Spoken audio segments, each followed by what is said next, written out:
राज्यातील शेतकरी बांधवांना संपूर्ण कर्जमुक्ती देऊ असे आश्वासन देऊन सत्तेत आलेल्या भाजप प्रणित महायुती सरकारने दिलेला शब्द पाळला नसल्याने शेतकरी नेते आमदार बच्चू कडू यांच्या नेतृत्वाखालील प्रहार जनशक्ती संघटनेच्या भव्य शेतकरी मोर्चाने आज बुट्टीबोरीच्या मुख्य चौकात अक्षरशः धुमाकूळ घातला। सरकारच्या कथित शेतकरी विरोधी धोरणांविरोधात आणि संपूर्ण कर्जमाफीच्या मागणीसाठी निघालेल्या या एल्गाराचे पडसाद इतके तीव्र होते की राष्ट्रीय महामार्गावरील वाहतूक जवळपास 6 तास पूर्णपणे विस्कळीत झाली आणि पोलीस प्रशासन केवळ बघ्याची भूमिका घेत असल्याचे चित्र पाहायला मिळाले। शेतकऱ्यांच्या संपूर्ण कर्जमाफीच्या प्रमुख मागणीसाठी हजारो शेतकरी बांधव मोठ्या संख्येने बुट्टीबोरी मुख्य चौकात एकत्र आले होते। 7/12 कोरा झालाच पाहिजे, शेतकऱ्यांवर अन्याय करणाऱ्या सरकारचा धिक्कार असो, अशा गगनभेदी घोषणांनी बुट्टीबोरीचा चौक दणाणून गेला होता। आक्रोश आणि संतापाने भरलेल्या या शेतकऱ्यांनी एकजुटीचे मोठे दर्शन घडवले।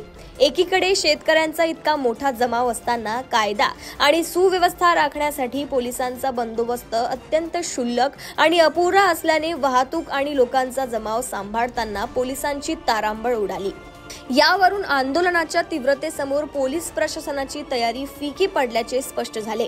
आंदोलकांनी थेट मुख्य चौकातील वाहतूक रोखून धरली, ज्यामुळे राष्ट्रीय महामार्गावर वाहनांच्या लांबच लांब रांगा लागल्या आणि वाहतूक पूर्णपणे ठप्प झाली।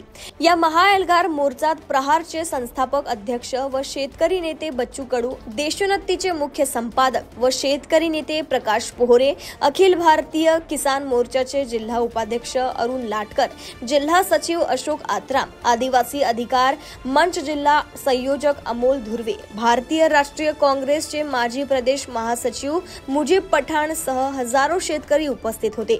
विशेष म्हणजे बुट्टीबोरीचे पोलीस निरीक्षक विशाल गिरी यांच्या समक्षच आंदोलनकर्त्या शेतकऱ्यांनी एका पाण्याचे टँकर अडवून आपला रोष व्यक्त केला।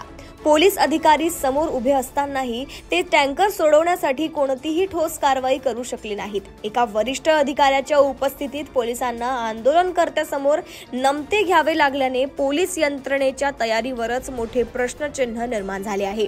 बुट्टीबोरी चौक म्हणजे राष्ट्रीय महामार्गावरील अतिशय संवेदनशील ठिकाण असताना इतक्या मोठ्या मोर्चाची पूर्वसूचना असतानाही पोलिसांनी आवश्यक बंदोबस्त का ठेवला नाही, हा प्रश्न अनुत्तरित असून राज्याचे मुख्यमंत्री व गृहमंत्री देवेंद्र फडणवीस शेतकरी कर्जमुक्ती करिता किती गंभीर असल्याचे दिसून येते। सोबतच राष्ट्रीय महामार्गावर वाहतूक रोखणाऱ्या आंदोलकांवर कोणतीही कारवाई का झाली नाही, असे संतप्त सवाल नागरिक विचारत आहेत।